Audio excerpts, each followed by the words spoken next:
horeyn inaan maanta dhex fadhiyo maantay oo ah maalin khamiisa bishuna ay tahay 31 haddaan khaldanayn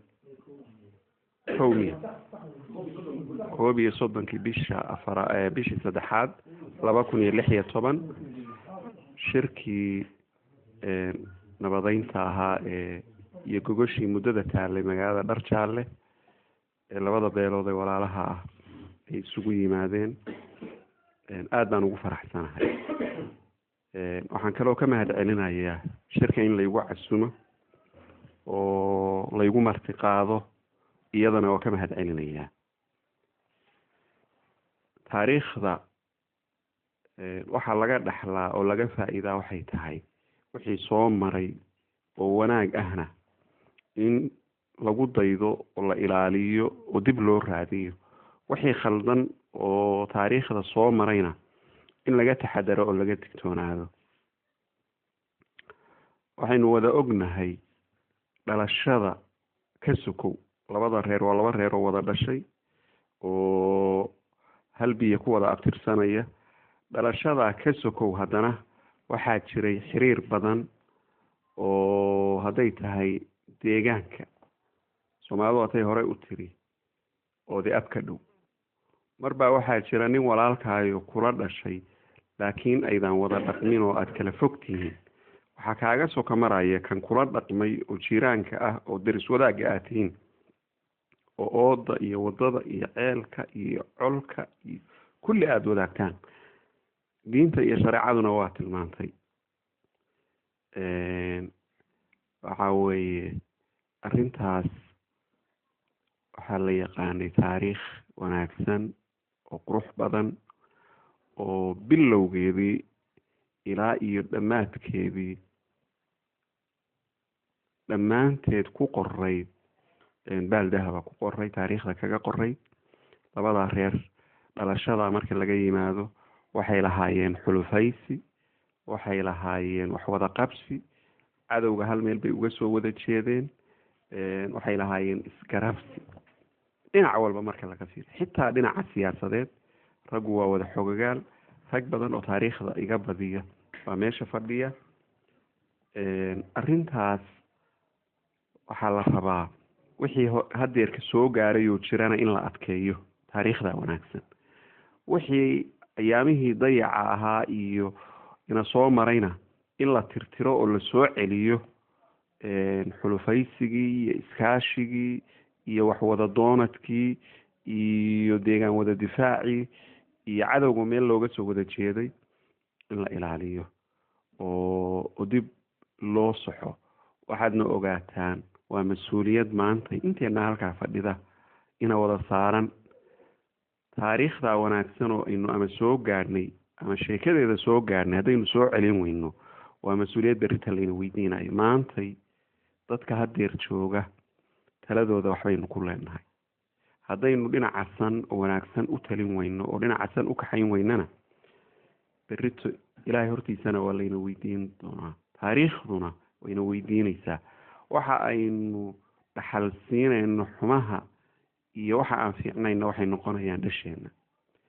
anigu ma joogin aad baan uga xumahay shirkii dambe oo uu madaxweyne ku-xigeenku Camay uu joogay oo la isugu yimi inay meegaaga ahayd baan u malaynayaa gaalmaal halkaa la isugu yimi waxaan daawaday video clipkii aad iyo aad baan waxaan u qiirooday laba gabdhood oo halkaa buraanbur aada u qiimo badan ka akhriyey weliba gabadhii markii hore akhrisay buraanburkii dheeraah oo ka sheekeynaysay taariikhda lasoo maray iyo gabdhihii inay dhalmadaayeen oo raggii qarka galeen oo dhibaatada iyo taariikhda dheer ka sheekaysay aad baan uga qiirooday waxaad moodaa xilliga aynu joogno sideedaba waa xilli fitan oo xumuhu mar walba ka qaalib noqonayo wanaagga xilligaa dhibka badan baynu joognaa wixii samaa oo wanaagsanaana waxun loo arko rasuulkuna calayhi salaatu wasalaam uu sheegay inuu iman doono waxyaabaha akhir zamaanka iman doono ay ka mid tahay wixii xumaana dadku waxsan u arkaan baynu joognaa maanta dadka wanaagga ka talinaya waxaa loo arkaa sharwadayaal waxaa loo arkaa niman dibdhac wada waxaa loo arkaa niman fulaya ah, waxaa loo arkaa niman raba inay dadka ay ka dhasheen inay la haraan raba. ninka sharwadaha ah oo ku talinaya dadka in la laayo, ceelasha in la gubo, guryaha in la gubo, maatada la qaxiyo, ninkaana waxaa loo arkaa nin geesi ah oo haliyey ah oo magac iyo sumcad beesha usoo jeedinaya. waxaa laynaga rabaa ninka saa wax u biinaya inaynu iska qaban karno. waxa ugu sahlan oo waxa weeye qofka bini aadamka ah suu rasuulku tilmaamay calayhi salaam xumaha meesha ugu fog ka istaagi karo inuu qalbiga ka naco. inta ka horeysa istaabiyadii ay lahayd oo dhan markii aynu gacanta ku qaban karno inaynu ku qabanna, markaynu carabka ku sheegi karno, marka ugu dambeysana qalbiga laga naco. rag badan oo mas-uuliyiina fadhiya, xildhibaanaha fadhiya, hawsha maanta intaasi ay xallin weyday waxay ila tahay cid kaloo laga sugayaa ma jirto. wax maanta la isku hayo oo dhibaato ah ma jiraan. isfaham la-aan baa jirta. isfaham la-aantu waxay u baahan tahay si degan oo niyad sami leh in lagu xaliyo, oo daacadnimo iyo qalbi furnaan iyo kalsooni ay ku dheehan tahay. shirarka maalmihii hore oo la qabanayay oo loo ballamayay in la qabto oo maqashoonayn, markiina lagu yiri boosaasaa loo wareejinaya shirka, annagu ma jeclaysan xaqiiqatan, mana aanan soo dhaweyn. waxaa la yidhi weli dadku isma dhexgelin, amni xumaa iman karta,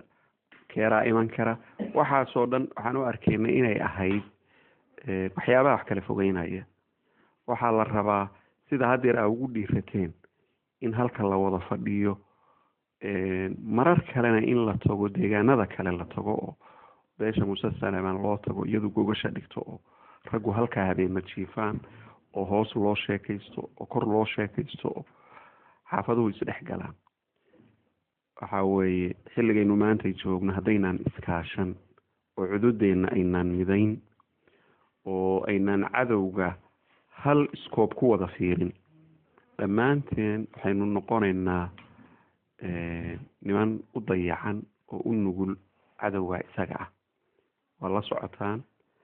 gobolkanaynu joogno iyo deegaankanaynu joogno, mar walba oo aanu isu nimaano waxaynu tirsanaa dayac fara badan, waxaynu tirsanaa inaynu goboladii ka haray,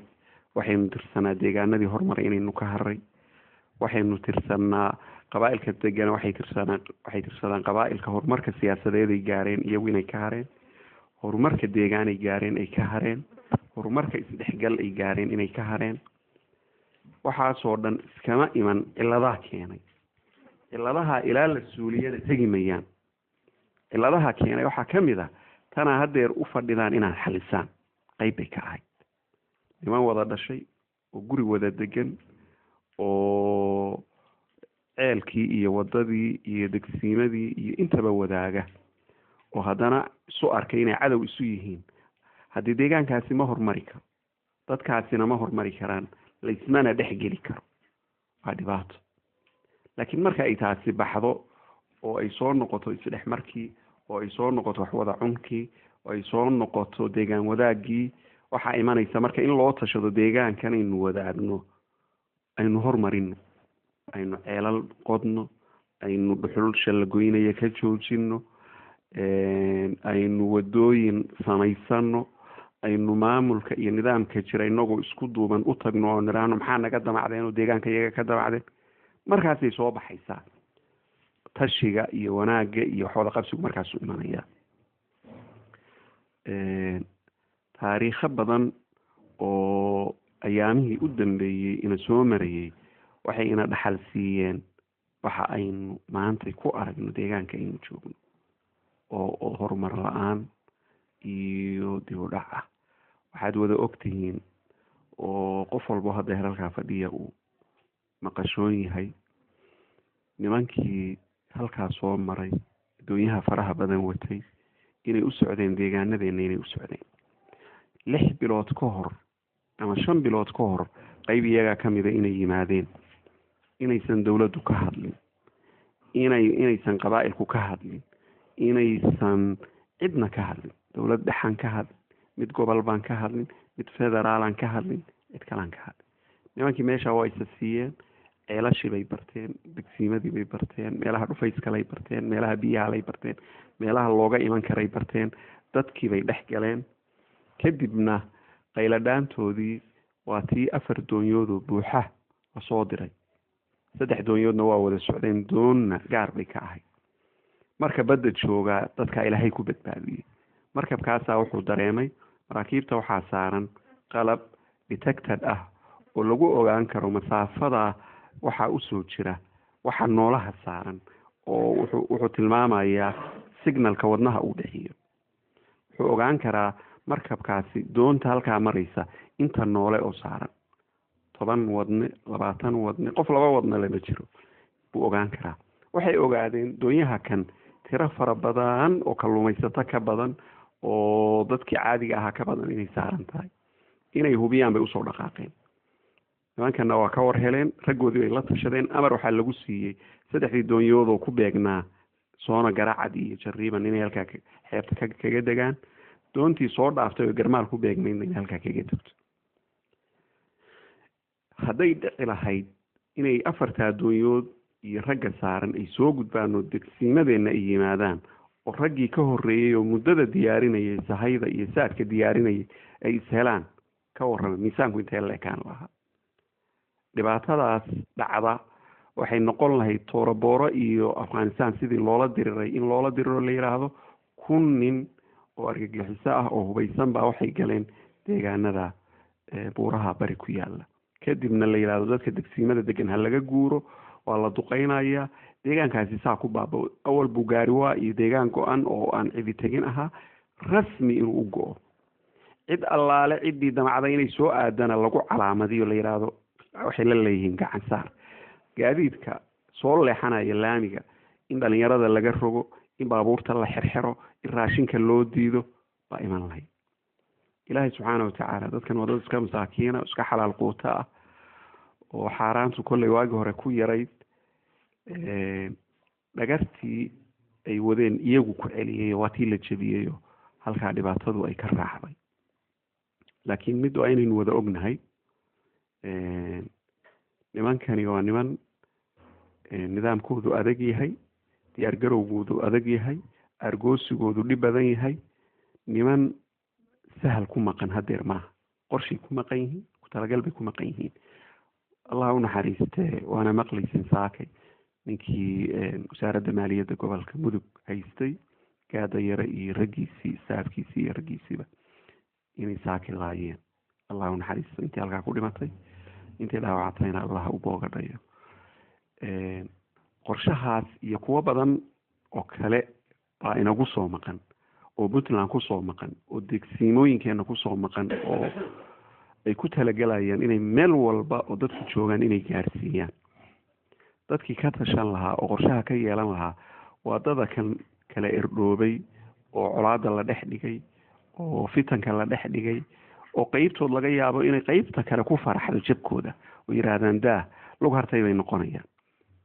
laakiin haddii aan la midoobin oo la iska kaashan oo cadowga dhow iyo ka shishe aan mid loo wada noqon, wallahi ninba maalin bay ugu imanaysaa gurigiisa, ninba maalin bay degsiimadiisa imanaysaa, ilaa marka dambe banaan la isugu yimaado. waxaan aad iyo aad aan u taageerayaa anoo ah Xuseen Maxamed Gallan wanaagga wadaan iyo kalsoonida idinka muuqata iyo sida aadanihiinii gaarka ahaa intaad mid maamulka ka tirsan iyo mid nabadoon iyo caaqil guud ahaaba iyo mid ganacsada ahaaba dantiisii gaarka ah intuu soo xiray tan guud usoo banbaxay. waa ka mahad celinaynaa, waana idinku taageersannahay. ilaahay idankiina waxaan rajaynaynaa inay dhammaystirmato. wixii annaga nagaga tooboonna diyaar baanu u nahay. talooyinkiina waa qaadanaynaa, waa soo dhaweynaynaa. fikirkiina saliimka waa soo dhaweynaynaa. waxaa loo baahan yahay waxaani inay ka yimaadaan niyad saafi ah, qalbi saafiya inay ka yimaadaan, qalbi saafi ahna ay ku dhacayaan. haddii waajib aynu iska rideyno keliya aynu u aragno shirka inaynu tagno shirar badan baa ka horreeyey qaybtu intoodii badnaa fashil bay ku dambeeyeen waa wada ogtihiin dadaal intaa ka badani ku baxay dhaqaale intaa ka badani ku baxay isxilqaan intaa ka badani ku baxay marka waxaa la odhan karaa sababta ugu badan waxay ahayd niyadii la rabay maahay baan anigu odhan karaa hadday niyadu saafi tahay oo ikhlaas uu jiro tiro intaa ka yar baa waxay dhexdhexaadisay isu soo jeedaa qoomam dhan oo muddo iyo qarniyo dhibaato ka dhexaysay hana u fadhinina hana sugunina horumar iyo wanaag haddaydan idinku midoobin oo gacmihiina ku doonan oo xuquuqda idinka maqan aydan wada raadsan ha u sugina anigu alxamdulilah waxaan shaqaynayay haddeer labadii maamuloo u dambeeyey maamulkan cabdiweli uu madaxda ka yahay iyo kii cabdiraxmaan faroole mid walba labadaa teeran in fiican baan la soo shaqeeyey aan heli karay xogta dhabta ah ee puntland ka jirta aan heli karay sababaha keenay gobolkan iyo qabaa'ilka degan horumar la-aanta iyo waxwada qabsi la-aanta asbaabaha keenay in badan oo ka mida aan ku ogaaday waxaa lafdhabar u ah oo halbowle u ah waxay ahayd midnimo la-aanta iyo wada tashi la-aanta iyo kalsooni darrada taalay qabaa'ilka gobolka degan dhexdooda taasaa waxay ahayd waxa u ah lafdhabarta in gobolkani uu noqon waayo miisaanka uu leeyahay inuu yeelan waayo maqaamka uu leeyahay taasaa lafdhabar u ahayd waa ka wada warhaysaano adduunka maantay waxaa wax lagu qaybsadaa oo lagu xisaabtamaa waxa ay tahay marka mathalan uu system federalism markuu yahay waxaa lagu xisaabtamaa gobolka xukumaya gobolada kale inay jirto sabab uu ku xukumayo inay jirto wuxuu dheer yahay gobolka kale anigu iskama ogolaan karo ina aniga gobolkayga uu gobolkaagu xukumo inuu gobolkayga gobolkaaga caasimad u noqdo inuu gobolkaaga madaxweynuhu ka yimaado inuu gobolkaaga ra-iisul wasaaruhu ka yimaado aniguna aan weligay ahaado gobol taabico meel taagan waa inay jirtaa sabab ay igu qancin karto waa inay jirtaa laba arrimood baa wax lagu qaydiyaa maanta mid waxaa weeye in la yidhaahdo gobolada tan federaalka samaystay ilan soomaaliya markay federalism samaysatay puntland oo maamul goboleeda waa federaal iyada dhexdeeda waa inay federaal noqotaa federaalku wuxuu leeyahay jaranjarooyin kala hooseeya dowlad dhexe iyo maamul goboleed labaduba waa inay federaalkii ku dhaqmaan marka federaalkaasi dhaqan galo baa kalsoonidu imanaysa waxaa imanaysa ixtiraamkii waxaa imanaya inaan anigu kuu ogolaado ina ay hogaamiso waxaa imanaya inaan ogolaado gobolkaaga mashruuc horumarin ah inta kayga laga leexin kaaga la geeyey inaan ogolaado baa imanaysa laakiin marka aysan jirin waxaan anigu u arkaya awood inaad ii sheeganayso inaad xaqaan leeyahay boobayso inaad wax badan gacan bidxaynayso waxaa marka aan la fiirsanayaa jaanis iyo maalin dulmiga aniga ii muuqda aan iska leexin karo maalintay doonta ha ahaato dowladda tan aynu dariskanahay imaaraadka ragga halkaa fadhiya nimaan tegin uusan ku jirin oo aragteen waa 7 imaaradood waxay wax ku qaybsadeen oo isku xukumeen say u kala dhaqaalaha badnaayeen Abu Dhabi imaaradda ugu dhaqaalaha badan iyadaa waxaa loo daayay xaakimkii 7daas gobol xukumi lahaa inuu iyada noqdo weligeed aan laga bedelin inta ay dhaqaalaha iyadu number 1 ka tahay caasimadina iyadaa la siiyey Dubai oo dhaqaalaha labaad ee wadanka soo saarto gaas badan lehna waxaa laga dhigay caasimadii labaad iyo tii ganacsiga iyo ra'iisul wasaarihii wadanka inuu iyada ka yimaado qolada marka Khorifakan iyo Fujayra iyo Umulquwayn iyo Raas Khayme waa qanacsan yihiin waxay ogyihiin waxay soo saaraan gobolkoodu waa gobol fakhriya dhaqaale badan ma laha waa la kabaa marka waxay ku qanacsan yihiin caasimadii gobolka dhaqaalaha la in la geeyo madaxweynihii inuu iyaga ka yimaado hantidii badnayd maadaama iyagu soo saaraya wuxuuda gaarka ah oo la soo baxaana qayb baa loo reebaa qaybna dawladda dhexe lagu daraa markaasaa la kabaa system waa systemna waa system dimuqraasiya oo dadku siman yihiin oo cadaaladi jirto oo qofku marka uu gaaro da'dii loogu talagalay inuu qofku codayn karo markuu gaaro inuu qofku codeeyo marbaa waxaa dhici kartaa anoo u dhashay dhar jaalle magaaladan aynu iminka joogno anoo u dhashay marka magaalada loo dooranayo qofkii guddoomiyaha ka noqon lahaa hadduu isu soo sharaxo nin aniga walaalkay ah ama inadeerkay laxmiya ah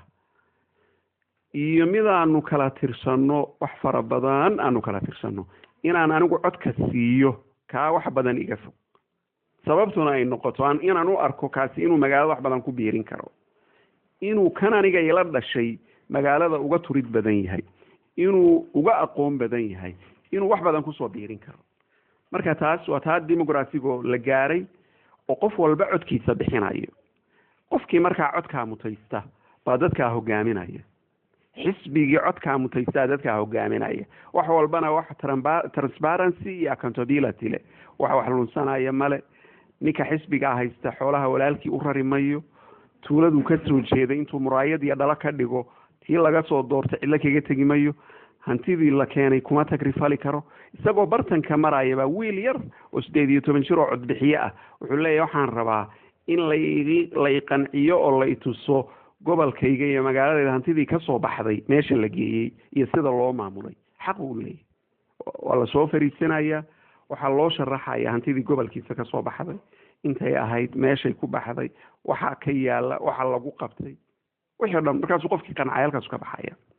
inagu labada midna ma haysano waxaynu haysanaa nidaam xeer jajab ah oo farsamo diihaal ah oo tolnimo iyo walaalnimo iyo isu tanaasul iyo aynu wax ku wada qabsanay baynu haysanaa wax badan oo wanaagana lagu gaaray wax badanna uu ka dhiman yahay oo la gaari lahaa hadday cadaaladi jiri lahayd hadday sinaani jiri lahayd hadday dhexdhexaadnimo jiri lahayd qofku inta uusan barnaamijka dhex gelin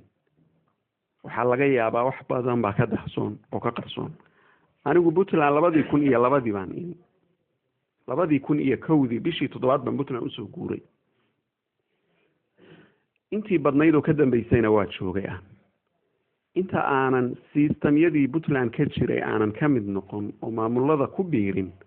xogta aan haystay iyo markaan maamulka galay xogta aan helay waxay ahayd wax kala duwan wax aad u kala fog that's why baan marka mar walba waxaan ugu celceliyaa qofku ilaa uu waxa kan dhex galo oo xogta helo waxa laga yaabaa wax badan inaadan ogaan karin Puntland 98 baa la dhisay wanaag badan baa laga helay waxaa laga helay horumar badan waxaa laga helay magac waxaa laga helay sumcad waxaa laga helay inay sabab u noqoto baadigoobkii Soomaali weyn inay sabab u noqoto in Soomaali dib loo ururiyo inay sabab u noqoto hooyo u noqoto dawladda tan maanta jirta ee federaalka ah waxaasoo dhan waa ka wada dheregsanahay laakiin waxaa su-aasha mar walba soo noqnoqonaysa oo aada moodo inaan la ogolayn in laga hadlo waxay tahay Puntland waa la dhisay 98kii wax kastana marka la yagleelo oo la dhiso markuu muddo jiro wuxuu u baahan yahay dib u eegis wuxuu u baahan yahay la xisaabtan hadday wax isbedeleen in dib loogu noqdo la saxo hadday wax soo kordheen in lagu biiriyo oo dib la isaga yimaado 98kii Puntland haddii la dhisay kadib oo dib la isaga ma iman khilaafiya dhacdhacay maamullo markaa jiray oo qaybtood xoog looga qabsaday qaybo kale jabhada noqdeen oo haddana xoog ku qabsadeen waxyaabo noocaas oo ina soo maray mooyee dib u eegis ama review in Puntland lagu sameeyo ma dhicin la isugumana iman maalintii Puntland la dhisaayo waa wada ogeydeen waxay ka koobnayd gobolkaas oo buuxa gobolka bari ولحديث الدقمو أي دميسترين ينقالوا أفرتي الدقمو دميسترين مدوب جريبا يقول دوبا بكتشوبي قوري قال لي هذا سناقنا waxaa maqnayd laba degmo waxaa maqnayd meesha la yiraahdo Afweyn iyo Ergaaba maqnayd Soolna waxaa maqnayd Caynaba inta kale Puntland waa dhamay hadii la isugu yimo Buuhoodlo ka joogtay kaliya Togdheer ka joogtayna degmay ahayd waaga marka qaabkii wax loo dhistay waxay ahayd waxa la yiraahdo Afweyiga oo ah in aan la xisaabtamin la isaamaxo marun in wax yeegleelano wax fiican bay ragii marka ka taliyayna intoodii badnayd waa dhimatay wax fiican bay ka taliyeen oo duceynayna laakiin waxay ahayd markii wax istaageen oo wax soo baxeen oo dhaqaale la yeeshay oo wax soo baxeen oo nidaam soo baxay inuu xisaabtan yimaado in wax la isweydiiyo in horumar badan si loo sameeyo in cadaaladii iyo sinaantii iyo sidii waxa loo kala lahaa iyo sida loo kala yeelan lahaa nidaamkeeda in dib loogu noqdo ma dhicin arinta marka nidaam buu wuxuu u gudbiyay wixii uu ka dhaxlay gobolladii waaga wax wada dhistay oo ogtihiin oo maantay wax rasmi u jooga labada gobol baa ka jira Nugaal iyo Bari ninkii gobol kale jooga og oo sheegayana waa isagaynu ka maqli doonaa sanaag waa ogtihiin gobol ahaan magac ahaan bay u joogtaa laakiin waxa weeye dhaqaalena kama yimaado awoodo kalena kama yimaadaan maamullo kalena jooga Soolna saddexdii afartii degmo ka harsaneed iyana socotay Taleex baa ugu dambeysay iyo meesha la yiraahdo Boocane Togdheerna Buuhoodla ka joogto iyadana waa socotay ogtay Mudug oo marka laba degmo iyo gaalkacyo haafa ay ka joogtayna waa ogtihiin oo sharciyad adduunka sharciyad wax lagu maamulaa sharciyad dhammaystiran oo dawladii federaalka iyo tii Puntland iyo IGAD iyo dawladaha dariska iyo AMISOM iyo UN-ki intuba ay saxiixeen waa waxa laga dhigay maamul goboleed jira oo la yiraahdo Galmudug waxa sharciga ah waxa weeye si kasta qalooca ugu jiro sharciyadiisii buu tagayaa magaca inagu aynu sheeganayno leenahay gobolka Mudug sharci ahaan xaq uma lihin midda kale markaan anigu rabo Soomaali inaan isla doono markaan anigu rabo inaan midnimadii Soomaaliyeed soo celiyo haddaan diido waxaan geographically bay isu raacin Mudug gobolka la oran jiray qabaa'il kala duwan baa degmooyinkiisa deganaa hal gobol bay isku ahaayeen dawladii dhexe Siyaad Barre hadeerna halkoodii gobol bay isku ahaanayeen lama kala goyn karo haddaan marka anigu diido oo aan iraahdo maya waxa weeye maamulka Galmudug la yiraahdo samayn mayo oo Soomaali wax isku darsan mayso isla markaana aan iraahdo xamar baan tagayaa waxaan ka shaqeynayaa dawladii federaalka iyo doorashadeeda iyo madaxweynaan ka raadsanaya ra'iisul wasaaraan ka raadsanay Soomaali inay isu timaadaan rabaa wax isqaadanaya ma waa hadal isburinaya anigu waa dhici kartaa bina aadan baa ahay fikrad ahaan waa khaldami karaa aragtidaydu aragti khaldan waa noqon kartaa laakiin aniga waxa ii muuqatay siyaasad ahaan xitaa maamulka Galmudug laga dhisay haddii la inooga adkaaday in maamulkii la dhiso oo la dhisay inaynu wax ku yeelano oo nimanka la yiraahdo mareexaan waxay ku leeyihiin tiro fiican iyo degmooyin fiican inta tan Puntland soo jirtay jariiban iyo goldogob iyo gaalkacyo haaf ahaydna waa miisaan weyn waa kala bar gobolkii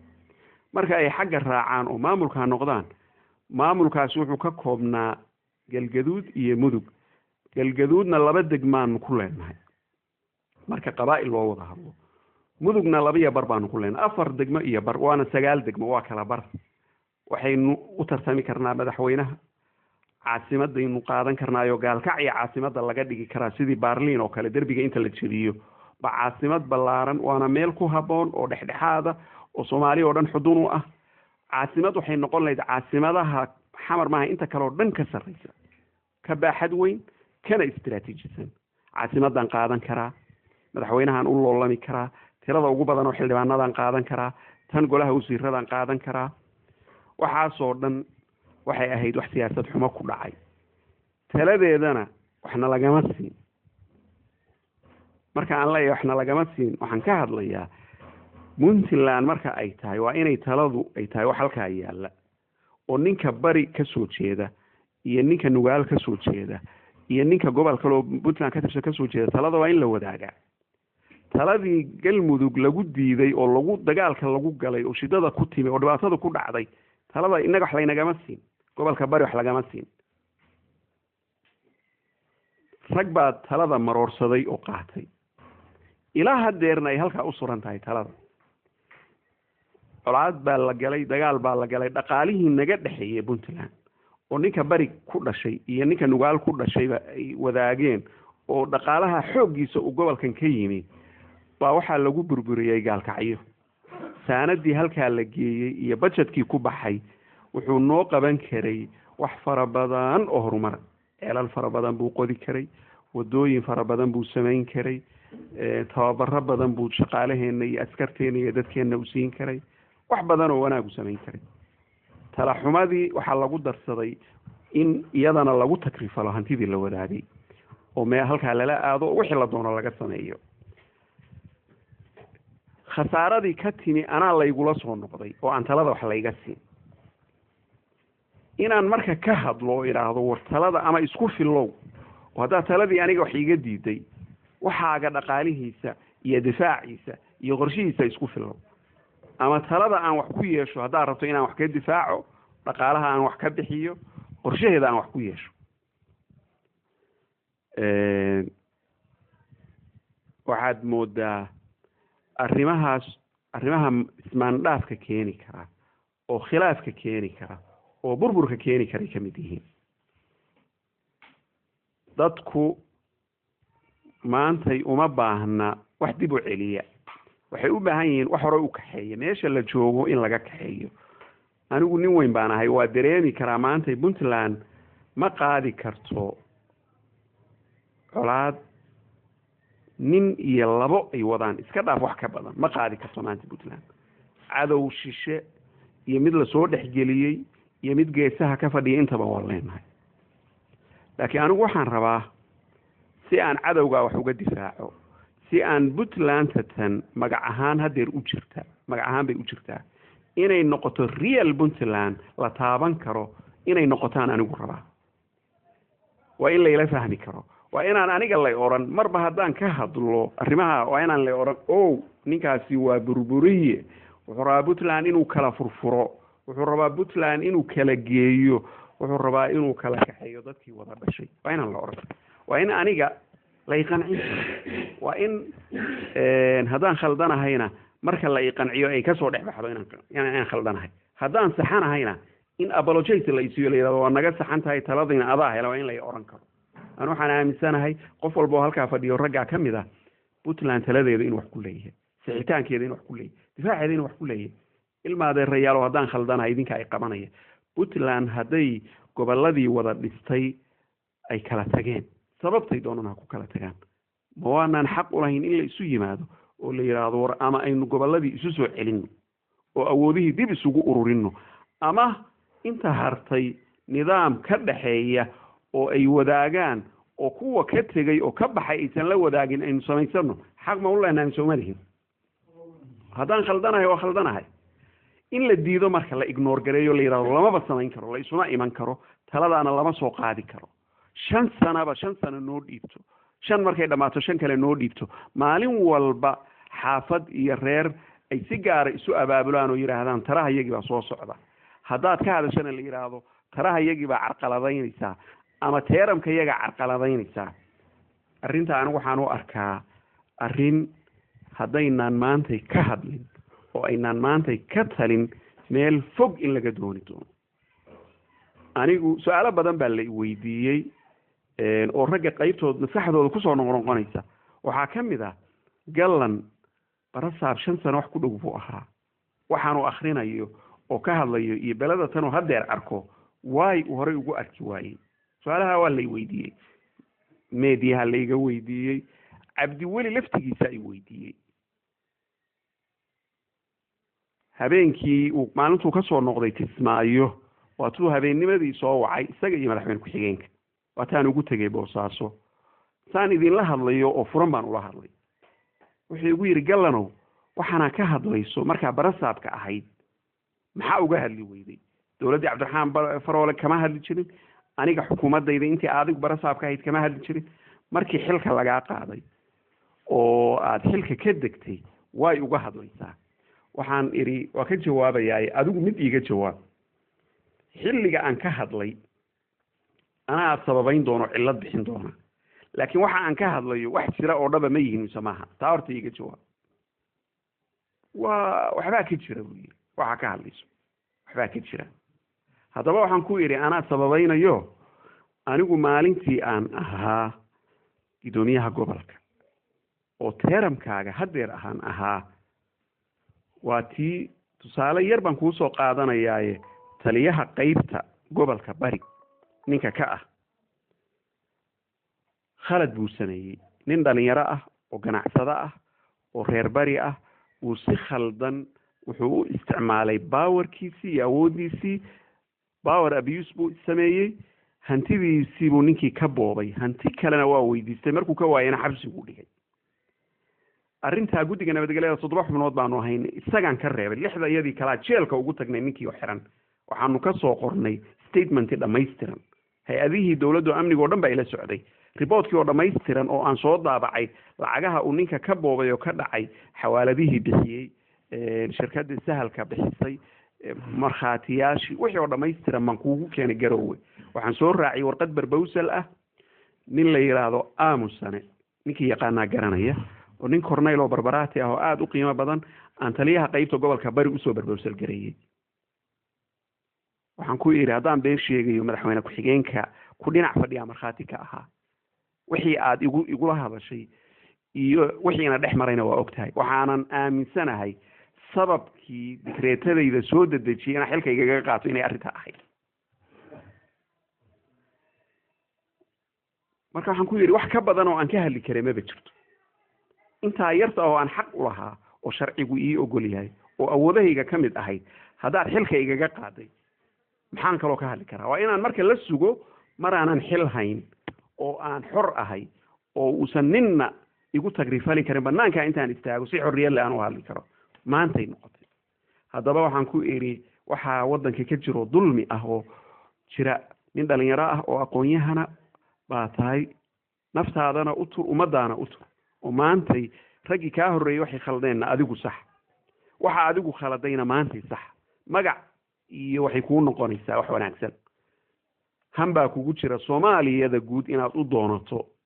kuraas siyaasadeed tii aad joogtay baa burburisay oo baabiisay Soomaaliduna waa aragtay taasay kugu eegis hadaa laakiin maanta tan ku guulaysato inaad saacado cadaaladda 30% hadaa soo celiso Soomaali iyada halka kuugu imanayso halka madaxa ku saaranaysa arrinta ninka dood badan baana dhex martay doodda waxay ku soo ururtay wuxuu yiri aniga waddanka markaan ini saasu ahaa waxaan ku yiri hadalkaasi hadal nin weyn oo caaqila uu ku hadlo ma wax khaldan hadaad u timaadid waxa laga rabaa inaad saxdid wixii khaldanaaba adigu sii toban jibaartay baan ku yiri goboladu waxaan ku yiri waa dad siman oo isku darsada goboladii hal isla doono haday tageen oo qaybi ay kaaftoontay ha loo barakeeyo halkooda ha lagu wanaajiyo inta hartay nidaam iyo maamul iyaga ku kooban loo sameeyo si dalkii horumar looga sameeyo cadaalad darrada jirta say u baxdo gobol walbana ama ha noqdo wax siman oo saa dadka sidii dawladdiisii aad barre nin raxan weyna ama gobolada shabeellooyinka ka yimi in halka barasaab looga dhigo say ahaan jirtay dawladdiisii aad barre marka in mudug nin ka yimi halka la keeno oo mid bari ka tegay mudug la geeyo saa dadka la isugu khaldo ama qaabkii hadda Puntland tahay oo ah gobol walba ninka ka dhashay baa wuxuu ka yahay taliye wuxuu ka yahay sarkaal wuxuu ka yahay xamaali waxa uu ka yahay waxa la yiraahdo shaqaalaha dawladda bangi haday tahay airport haday tahay mashaariic la bixinayo shirkadaha localka gobolka ka soo jeeda qaat gobolka bari waa ka duwan yahay xildhibaanadii golaha hadda waxaa nala fadhiya xildhibaan degmada Boosaaso ah xildhibaanadii la qaybinayay baa waxa la yiraahdo loo qaybsado sidii loo qaybsaday puntland loo qaybsaday waa ogtiin tii hadda ugu dambayso la dhisayay waxaa ka maqnaa dhulbahantaa ka maqnaa wasiirka arrimaha gudaha waa nin dhulbahanta ah markii la dhisayo wuxuu yidhi maxaa anaga naga qabiyey annagana waa in xubinna la siiya xubin baa loogu daray waa boosaaso consulka boosaaso soo ma garan haddii taa wax lagu qaybinayo waxaa mudnaa in lagu qaybiyo caasimadda waxay ta u dhaxaysa magaalada u dhaxaysa gobolladoo dhan oo caasimadda waa garow waa ahayd garow way ahayd in la yidhaahdo ha lagu daro xildhibaanada degmooyinka kale gobollada xubin ha loogu daro kama dhicin laakiin boosaaso waa meel aan cidna lagu ixtiraamayn cidna aan ma garanaysaa mulkiyadeeda loo tiirinayn awood iyo maquunsi lagu hayo cabdiweli hadalladaasoo dhan waa ku wada hadalay waana wada ogtihiin raggiina intiina badanna waa wada maqasheen arrintaa waxba wax khayra kumaanan kala helin wuxuu yidhi gobolka kan wallaahi hadalladiisii waxaa ka mid ahaa aabe la yidhaahdo bari ma jiro oday bari la yidhaahdo ma jiro bari waa meel la wada leeya anigu wuxuu yidhi waxaan ahay nin ka yimi mudug laakiin bari nin iga sheegan karaa ma jirto hantida taalla iyo shirkad hebel annagaale shirkad hebel annagaale keer annagaale guriga annagaale daarta annagaale yaa aniga bari iga sheegan kara war arrintu saa maaha bari waa gobol lamida mudug lamida shirkadahana ka sheekaynayso kuwa lamid oo dadkan gobolka ka soo jeedo bari ay mudug ku leeyihiinna waa jiraan haddana ma sheegtaan gobolka qabaa'il aan u dhalan gobolkan oo hantidaa iyo mid lamida ku haysto raxan weyn ka mid yahayna waa joogaan bari mana sheegtaan laakiin waxaa laga hadlayaa in la isku ixtiraamo gobollada ma jirta buu yidhi arrintaa ninna ka yeeli maayo hadalkaas ninna ka yeeli maayo waxa weeye bari waa la xukumay raggii xukumay baa xukumaya waxaan ku yidhi cadaalad darrada cabdiweli oo aa ka shaqaynayso oo aada moodo dadku inaysan arag laakiin ummadda u wada muuqata waxaa ka mid ah gobolka bari 4 taliya qaybeed buu leeyahay taliyaha qaybta daraawiishta taliyaha qaybta birmadka taliyaha qaybta booliiska iyo taliyaha qaybta turbataariyada waa 4 taliya qaybood 4 taliya qaybeedba wiilada adeer u tahay baa ka wada dhigtay baan ku yidhi oo familkaagii jidadaada wada ah dadku ma waan gobolkani ma waan saraakiili ka dhalan xilalkaa qaban karta wiilashan haddii adiga ay kugu hayaan kulayl gaara iyo xushmad gaara aada u hayso way gobolkoodii u geyn weyday oo gobolkoodii taliyaal uga dhigi weyday halkan ilaa gobolka rag baa wax usoo bartay rag baa tababar usoo qaatay rag baa usoo dhintay rag baa ilaashanaya oo waxa weeye dable ka bilaabay inay intay sarkaal noqdaan taliyo qayb gobolka ka noqdaan ama taliyo daraawiish ka noqdaan wax ka noqdaan sugaya gobol kalena haddaan loo ogolayn kay ka dhashayna loo ogolayn soo dadku waxa ka dhiidhiyamayaan ka dagaalamayaan wuxuu igu jawaabay cabdiweli waa nimaanu dee aanu macrifana ahayn wada shaqaynayna aad baan u ixtiraamay wuxuu igu jawaabay khaldan baa iska dhaadhiceen waa xukumayaan wallaahi bilaahi waa xukumayaan waana xukumayaan hadalku marka waa markaasuu naga taagtaagnay waxaan ku iri adiguna Obama matid halkan America ma haddaad awood damacdo inaad ku maquuniso adiga ka fadhidaad ku weynaysaa iyaguna xukumi mayaan nin walba wuxuu tagayaa gobolku ka yimid gobolka ragii u dhashay baa xukumaya marka halka waxaan ugu noqonaya hadalka badan iyo kutirakuteenta iyo hadalla badan oo waxaa jira aan run ahayn oo dadka laga faafiyo waxaan rabaa wixii khaldan oo la iga faafiyay inaan iska reebo baan rabaa golo walbana aan saa uga hadlo wixii anigu aan ku khaldanahay waa la igala talinaya taladeedana waa soo dhaweynaya oo qaadanaya laakiin wixii xaq oo anigu aan sheego oo sida ay tahay oo sax ah aan u sheego waa inay taageero heli kartaa waa in cid taageerta oo tiraahdo waxaasi waa sax oo aan baqayn waa inay heli kartaa nimayow marka anigu waxaan ahay odaydii ka tirsan ragga meesha fadhiyan oo raggan ugu kalsooni badanahay haddaynaan isla talin oo waxa saxan iskula talin waxa khaldanna aynan iska reebin waxa weeye tolna ahaan mayno waxna istari mayno waa inaynu isla talin karnaa wixii saxanna isku taageeri karnaa wixii khaldanna isku taageeri karnaa waa aragtaan federaalkii wuxuu fadhiyaa Garowe wada tashi buu wadaa Garowe caasimadii Puntland waa sax wada tashiga Garowe ka socda oo lagaga tashanayo ma 4.5 baynu qaadanaa mise oo iska daynaa oo lagaga tashanayo aqalkii sare iyo golihii sanadka oo lagaga tashanayo masiirkii Soomaaliya gobolkan aan ka soo jeedno oo Ilaahay subxaanahu wa ta'aala nagu uumay cid kaga ma jirto isim iyo oday dhaqameed baan kaga jirin siyaasi baan kaga jirin arrintaas waxyaabaha marka aan anigu ka hadlo markiiba lagu shaabadeeyo la yiraahdo qabiil iyo gobolaysi iyo hoog iyo baabu galan wadaa weeye laakiin anigu kama aamusi karo anigu doqon ma ahi waxaa la yiri axan ma la saluugaa hadduu qayrkaa kugu dagayo waa la saluugaa ha aniga waxaa ii muuqda ninka aniga qabiilka igu tilmaamaya oo le galan wuxuu rabaa inuu majeerteen kala kaxeeyo wuxuu rabaa inuu Saleebaan Maxamed kala ninka aniga ay oranaya oo laakiin isaga ficil ahaan gacanta ku haya oo ku dhex jira baan aniga waxaan rabaa inuu iqanciyo garow waa la joogaa Cumar Cabdirashiid iyo Cabdi Wali iyo Cabdiraxmaan Farool oo mucaarad ahaa saddexdooda maanta waxay ka talinayaan masiirkii Puntland ay Soomaaliya ku yeelan lahayd way aniga maxaa ii diiday inaan ka mid noqdo inaan anigu garab fariisto 4 ku noqdo oo nin kale na soo garab fariisto 5 ku noqdo oo mid kale garab fariisto 6 ku way maxaa diiday gudiyada la sameeyo hadda ugu dambeeyay gudiga komishinka doorashooyinka Puntland baa la sameeyay 9 baa laga dhigay sida loo qaybiyo ka wada warhaysan waxaa haddeer ka dambeeyay oo la sameeyay gudigii difaaca dalka iyo taakulaynta 9 xubnood baa laga dhigay sida laga dhigo ka wada warhaysan haddaan markaa anigu iska aamusnaado ya oo baashi aan sidii marna laga leexinay waxay noqonaysaa anigu waxaan aaminsanahay waxay noqonaysaa dambi iyo dulmi ah ku aamustay diinta iyo shareecada wuxuun khalfiyaad islaamiya waa lahaa waxay isiinaysaa aqoonta aan leeyahay in xaq la iigu leeyahay waxa aan ogahay inaan sheego oo sax ah waxay isiinaysaa in xaq la iigu leeyahay inaan cadka anigu aan leeyahay oo nin asaageeya uu rabo inuu iga leexiyo inaan ku qabsado iraado maya inaan iraado raalli iga ahaada shirku shir nabadayn buu ahaa siyaasad inaan dhex geliyo kuma talagelin laakiin waxaan halkaa u marinaya waxay tahay idinku bahdii aan la tashan lahaa baatiin bahdii qabashadayda lahayd baatiin bahdii taageeradayda lahayd baatiin waxaan rabaa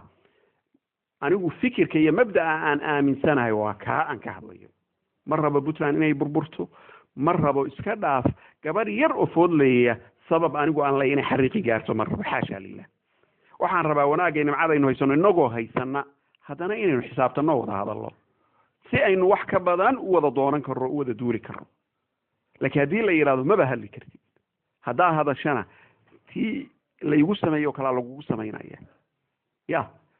guriga anigu aan deganaa 4 wiil oo staff aan lahaa oo sharci ahaan Cabdi Wali warqad dikreetaa ku soo saaray 6 buu staafkayga iga reebay wixii 6daas gudoomiyay hore gobolka Bari baa iskale isaga ilaalinayaan mushaarkoodii gunadooda dawladda bixinaysa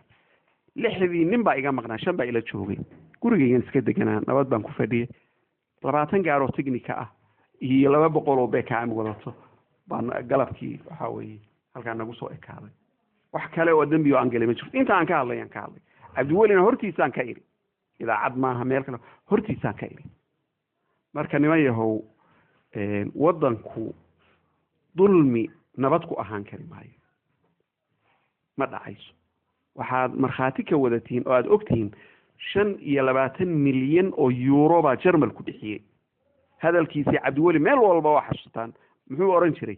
wuxuu yiri lacagta waxaan ka dhigeynaa wado iyo biyo iyo wado baan ka dhigeynaa 25 milyan waa sax biyo iyo wada laga dhigay laakiin xagee laga dhigay waxa la yiri gaal kacyo ka bilaaba qardho ku ekeeya wadada qardho iyo boosaaso dhexdeeda iyo qardho iyo garowe dhexdeeda keebaa liita waa wada martaan waxa liita boosaaso iyo qardho waxa go'i raba oo daxlay oo daxalku banaanka ka muuqdaa bundooyinkii mana samaysan karno hal bundo ama laag ama kuwa dhaxaday go'aan kulli birta intay wada shurki ka dhacay baa daxalkii wallahi wada muuqdaa waxa la yiri waxa halka intaasay ka shaqeynaysaa sheela ta kaamiliyana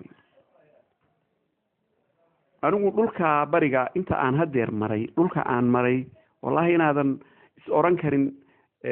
dawladda waddanka ka jirta maaha inaadan is oran karin maamul xaafadeed baa xitaa ka jira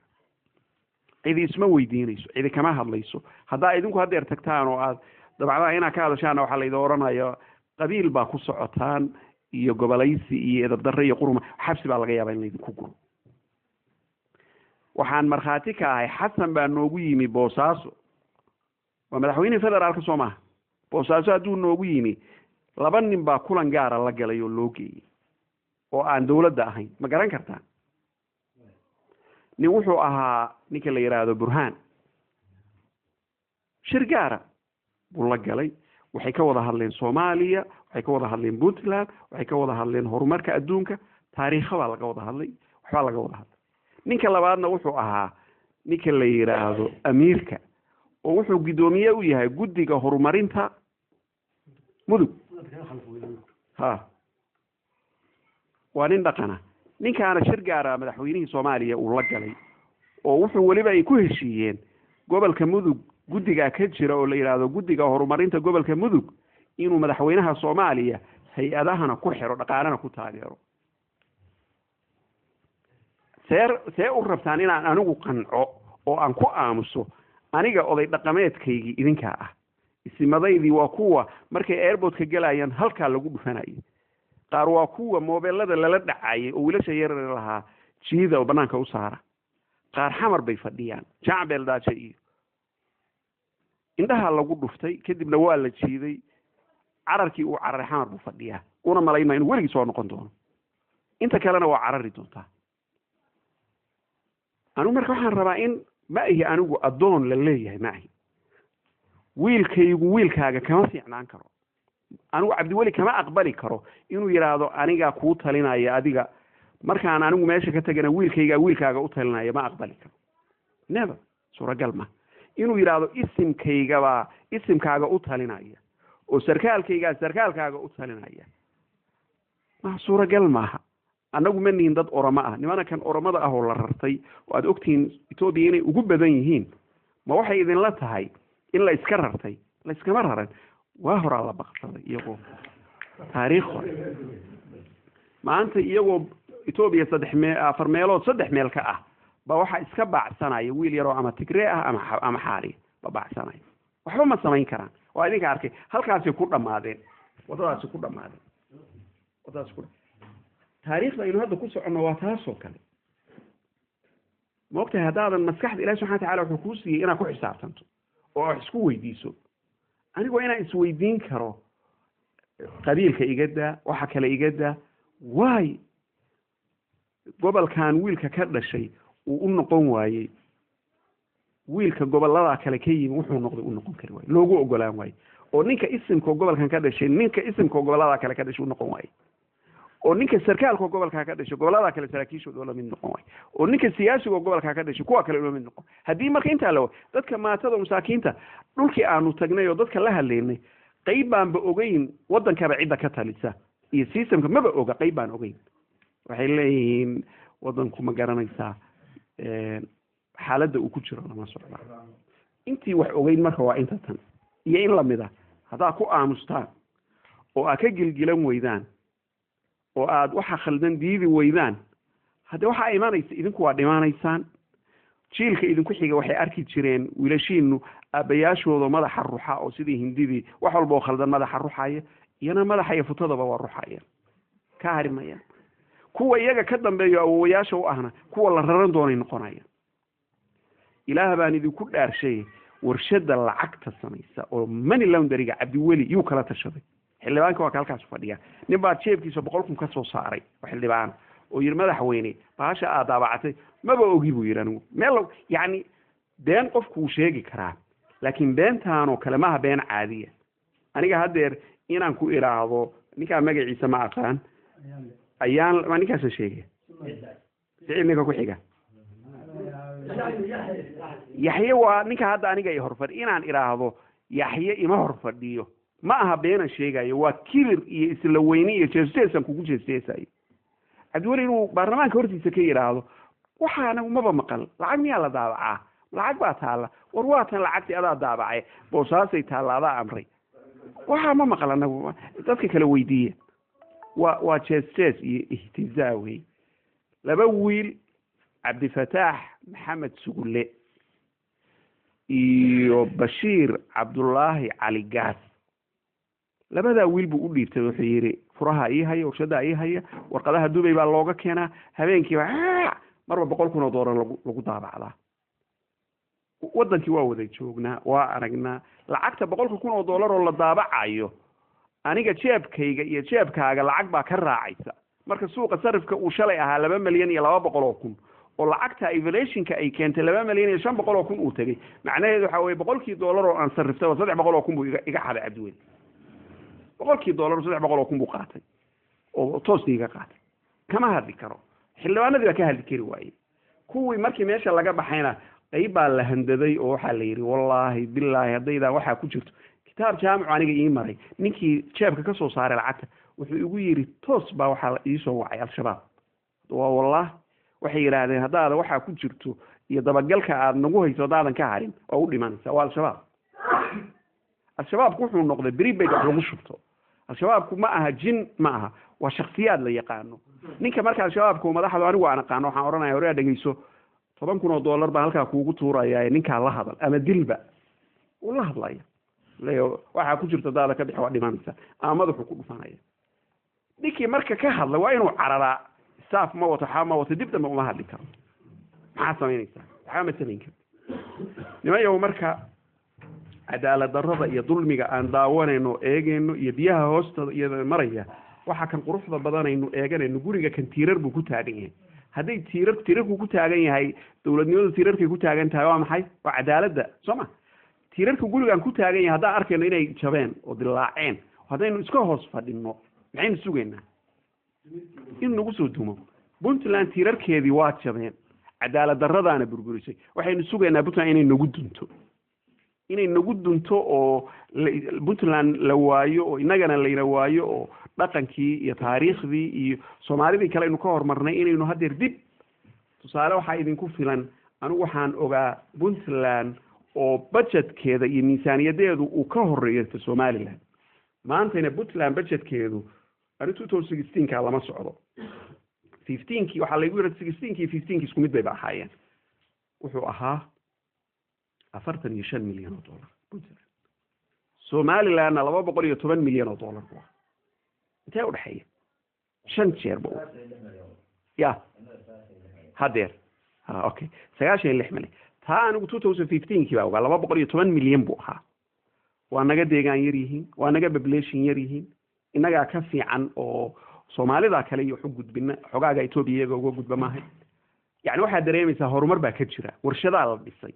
warshadii sibirkaa la wadaa tii kookoladaa la dhisay kuwa kalaa la dhisay wuxuun horumaraa jira oo dawladdu qayb ka tahay inaga horumar lama samayn waxaan soo arkay oo aan soo indhahayga soo saaray wadamada afrikaanka ka mid ah oo wuxuu danaynayaa wuxuu qaataa kalluunka oo kale wuxuu qaadan karaa wadanka isagaa diyaar u ah inuu yimaado oo diyaaradihiisa keensado oo boosaaso uu ka rarto wuxuu qaadan karaa kalluun sanadkii ka badan $300 milyan u qaadan karaa isagaa wuxuu dhisanayaa qaboojiyayaashiisii ka dhisanaya meelaha ku habboon isagaa freezeradii airportka ka samaysanaya diyaaradihiina isagaa keensanaya keliya wuxuu u baahan yahay dawlad la heshiisay cid la heshiisa kulli waa aragteen jariif iyo qurun baa lagu dhamaystay iiraan baa imaanaysa waxay raranaysaa 100,000 oo tan 100 tan bay raranaysaa 100 tan buu intuu qaato buu wuxuu bixinayaa $4,500 100 tan oo kalluuna waa 100,000 oo kiiladii maanta waxay maraysaa $12 wuxuu raranayaa $500,000 alaab ah $4,500 buu dawladda siinaya waa lagu qanacsan yahay Cabdiweli Cali Taar baa aniga isoo wacay haddeer intaan fadhiyey banaanka fadhiyey wuxuu yidhi gallan wadanka haynaga burburin barwaaqa haysanaa nimcaynu haysanaa horumar yaa laynala yaabin cadow baynu leenahay waxaan ku yidhi waa runtaa 30% baa waxaa la yidhi waxa badda ku jira 30% ina Cali Taar akoon ha loogu rido puntland inaa ilaashato oo waxa jira ilaashato adigoo ku qasbanta 30% waa shakhsi Cabdiweli Cali Taar soddon boqolkiiba lacagta kalluunka ka soo xaroota ama cashuura ku bacdo ama laysan ku bacdo boqolkiiba soddon isagaa qaata hadalku igu yiri ma taqaanaan wallahi wax kale wuxuu igu yiri galano waa runta laakiin niyahow in dhawaaliba boqolkiiba soddonkii aa ogeyd cabdiweli baa igu haysto isagaa kala baxa akoonka waxaan ku yidhi laba nin oo ilma adeeraa tihiin idinkii baa isku haystaa cabdiweli baa iga qaatay anaa waddanka kan waxaan ku yidhi isim wax ma haysto oo kii ganacsadaha wax ma haysto oo kii siyaasiga wax ma haysto oo kii dhibaataysnaayo la rabay in la kaabo waxba ma haysto muxuu marka qofku ilaashanaya waxba ma haystee qof waxaysa waxay idinkaa ilaashanaya oo meesha dadkii ka guranaya waa ogeydeen airportka la sameeyey baakinkii baabuurta la dhiganayay baa waxaa la yidhi gaari walba $2 ilaa $5 ka qaad nin baa shaqo looga dhigay loo abuuray nin baa isoo wacay boosaaso jooga oo labadiina abeelood mid ka mida ka dhashay wuxuu yidhi galano fowdada maa naga daysid mashaariicda tan airport waxa kan dadka miyaa weydiisay annaga waxbaan ku leenahay wuxuu yidhi aniga iyo hebel laba nin buu ii sheegay aniga iyo hebel waxaa sheerna laga siiyey ninka baarkinka airportka la siiyey baa sheerna siiyey buu yidhi waa nin weyn oo wallaahi nabadoon oo dhaqan oo nin saraa ma garan annaga sheerka waxbaan ku leenahay buu yidhi ninkii la siiyey baa annagana hoos wuxuu naga siiyey marka nimayahow marka waxaa wada ogtihiin inaan idinku celceliyo kuma talagelin waktigana idinka qaado laakiin waxaan keliya u caadifadaysana u hadlaya waxay tahay anigu inaan khaldanahay waa dhici karta lakiin aniga waxaa ii muuqataa waxaanu wadaagno u suganaa cabdiweli igama xiniyo badna igama raganimo badna igama aqoon badna hadduu bartay cilmiga economiga ah oo uu macallin ku ahaa puntland maalintii loo dhiibay dhaqaalaha bay la dhutinaysay meeshaynu maanta sii maraynana waa arkaynaa maqaalan cabdiweli ka qor waxaan ku yidhi jaamacaddii uu cabdiweli macallinka ka ahaa waa in la weydiiyo cabdiweli ma wuxuu beri jiray sida loo horumariyo economic development miyuu dhigi jiray mise wuxuu dhigi jiray sida dhaqaalaha loo lunsado waa runtay wax maanta dhaqaalaha puntland yaallaa ma jiran hal income generation oo puntland la abuuray ma jiro baddaa keliyaynu kulligeen ka dhargi lahayn qof walba shaqo ka heli lahaa soo maydaan faham qof walba fadhigiisu ku dhargi lahaa waxaynu ka heli lahayn xoolaha oo warshado loo sameeyo hargaha oo warshado loo sameeyo ciidanka kan lahayn kari la yahay baa shaqo loo samayn kara anigu waxaan indhahayga saaray suuriya oo kale iyo suudaan laftigoodaba waxay sameeyeen ciidamada militariga dowladda waxaa loo sameeyey warshado iyagu ay leeyihiin warshadaha iyagaa iskale waxbay soo saaraan wuxuu gashan yahay surwaal jirecsan oo tuuto ah iyo funaanad jirecsan oo tuuto ah qaybtood wallaahi foornada khumuska lagu dubo militariga iskale saamka shaqada sida militariga waardiyaha u kala galaba u galaya gawaarida militariga daadinayso meesha keenaysa foornadii buu galaya khumuskii buu dubaya